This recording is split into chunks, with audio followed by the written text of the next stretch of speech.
En 1947, l'anthropologue norvégien s'est lancé depuis le Pérou sur un radeau rudimentaire, le Kon-Tiki, afin de traverser l'océan Pacifique et rejoindre la Polynésie.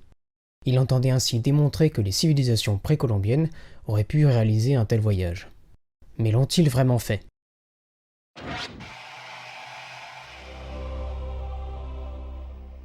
Après 101 jours de navigation, Thor Heyerdahl et ses 5 compagnons d'équipage débarquent sur une des îles de l'archipel des Tuamotu, en Polynésie française. Un périple de près de 8000 km sur un radeau en balsa, une reproduction aussi fidèle que possible des radeaux des Indiens d'Amérique du Sud observés par les premiers explorateurs espagnols. Le voyage est certes risqué, mais il est possible. Par ailleurs, Thor Heyerdahl ne connaissait pas toutes les techniques de navigation des Incas, ce qui a rendu son voyage plus ardu encore. On retrouve à nouveau Thor Heyerdahl en 1953 avec une nouvelle expédition dans le Pacifique.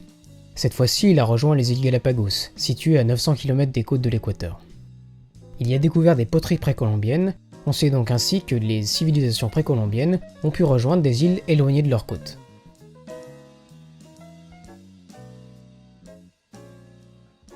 Peu avant l'arrivée des Espagnols, l'Empire Inca est à son apogée.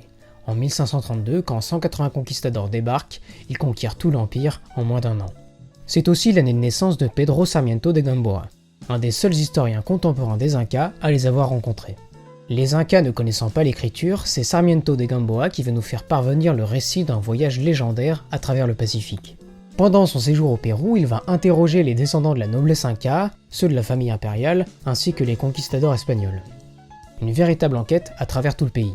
Propulsé à la tête de l'État Inca suite à sa victoire sur les Chancas, un peuple qui vivait alors sur l'actuel Pérou, Pachacútec, le 9e Inca, va régner de 1438 à 1471 et donner vie aux ambitions impériales des Incas grâce à ses nombreuses conquêtes. Son fils Tupac Yupanqui, 10e Inca et second véritable empereur des Incas, va continuer cette expansion jusqu'à son assassinat en 1493. Afin de préparer sa succession, Pachacútec nomme Tupac Yupanqui seul héritier et l'envoie conquérir des territoires plus au nord de Cusco, la capitale de l'Empire Inca. C'est au cours d'une de ses conquêtes effectuées sous le règne de son père que Tupac Yupanqui va faire une rencontre très intéressante. Lorsque Tupac, progressant et conquérant sur la côte de la Manta, l'île Punya et la ville de Tumbes, des marchands venus de l'ouest, naviguant sur des balsas à voile, arrivèrent à la ville de Tumbes. Ils donnèrent des informations à Tupac sur les terres d'où ils venaient, et qui se composaient d'îles appelées Ninachumbi et Avachumbi, et où apparemment il y aurait beaucoup de gens et beaucoup d'or. Tupac ayant appris que dans les environs il y aurait un bon port d'où il pourrait s'embarquer et ainsi augmenter la gloire de son nom, il fit camper son armée à Manta. Il fit ensuite réunir une grande quantité d'embarcations dont se servaient les habitants de ses côtes, les fameux balsas, et prit avec lui les meilleurs navigateurs afin d'embarquer. Selon les chroniqueurs, ce serait pas moins de 20 000 hommes qui auraient suivi Tupac Yupanqui. Le voyage en lui-même aurait duré entre 9 mois et 1 an, au cours duquel l'Inca aurait découvert les îles décrites par les marchands. De cette expédition, il aurait ramené plusieurs trophées, des hommes, de l'or, une chaise en laiton, ainsi que la peau et la mâchoire d'un cheval. Ces trophées seront conservés à Cusco jusqu'à l'arrivée des Espagnols, en 1532, comme en témoigne Pedro Sarmiento de Gamboa. Il a ainsi pu rencontrer un Inca qui a conservé intact la peau et la mâchoire du cheval. En effet, ces restes sont d'une grande valeur pour les Incas qui alors ne connaissaient pas le cheval. Si on ne peut pas affirmer avec certitude quelles sont les îles Avachumbi et Ninachumbi, de nombreux indices dans la tradition orale pascuane, dans l'architecture et dans les témoignages des premiers explorateurs européens laissent ouverte la possibilité qu'une de ces îles soit l'île de Pâques. C'est en tout cas la thèse de l'historien péruvien José del Busto d'Uturburu. Selon lui, l'expédition Inca aurait gagné l'Océanie, et l'île appelée Avachumbi correspondrait à l'île de Pâques, tandis que l'île appelée Ninachumbi correspondrait à Mangareva, en Polynésie française. Des mythes polynésiens et pascuans font ainsi référence à un souverain venu de l'Est appelé Tupa ou Maona Teraa, qui signifie fils du soleil.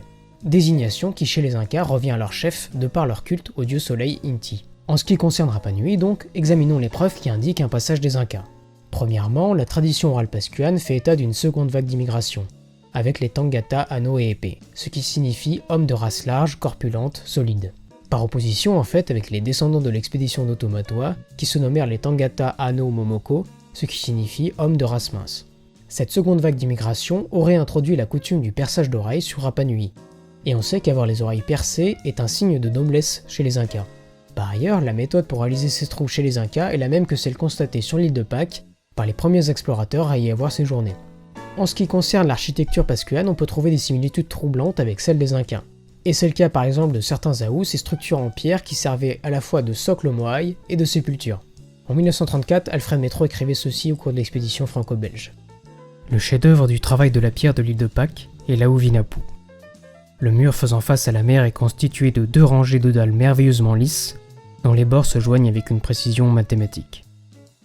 Les dalles de coin ont été arrondies. Une cavité dans la façade a été comblée avec une pierre sculptée pour s'y insérer parfaitement. Une surface comme celle-là ressemble au fameux mur des palais incas de Cusco. On retrouve aussi cette méthode de construction autour du lac Titicaca. Situé dans les Andes entre le Pérou et la Bolivie, ce lac est à plus de 3800 mètres d'altitude.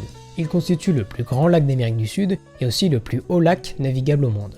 Tout autour de ce plan d'eau, on retrouve des sépultures de pierre, pré-incaïques et incaïques, que l'on nomme chulpas, qui avaient pour mission de rendre hommage aux ancêtres. Certains de ces chulpas sont construits de la même manière que l'Aouvinapoux. D'autres aous possèdent des caractéristiques incas. L'Aouvaimata et ses dalles polies, l'Aou-Tepeu, ainsi que l'Aou-Equi dont la méthode de construction est très proche de celle de la cité inca légendaire de Machu Picchu, construite sous le règne de Pachacutec. On peut aussi noter que certains moaïs semblent rappeler les traits peut-être plus fins des précolombiens. Ce faisceau d'indices reste toutefois peu concluant.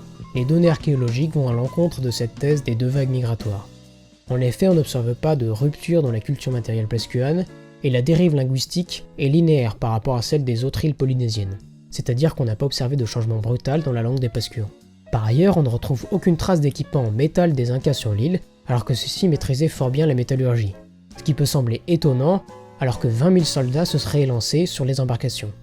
En ce qui concerne la génétique, on n'a pas non plus pu découvrir des squelettes issus de cette seconde vague d'immigration. Et en fait, aujourd'hui, seuls 5 à 6% du code génétique des Pascuans est commun avec ceux des habitants de l'Amérique du Sud. Et vraisemblablement, il pourrait être lié au métissage avec les Chiliens suite à l'annexion de Rapa Nui par les Chiliens en 1888. Une autre théorie est envisageable. En effet, si on considère qu'il y a eu un échange génétique entre Rapa Nui et les populations précolombiennes, soit cet échange a été trop faible pour être mesuré, ce qui semble être le cas, soit ils n'ont pas le résultat de voyages depuis l'Amérique du Sud vers Rapa Nui, mais bien de Rapa Nui vers l'Amérique du Sud. Ce qui pourrait donc expliquer ces similitudes entre Rapa Nui et les Incas.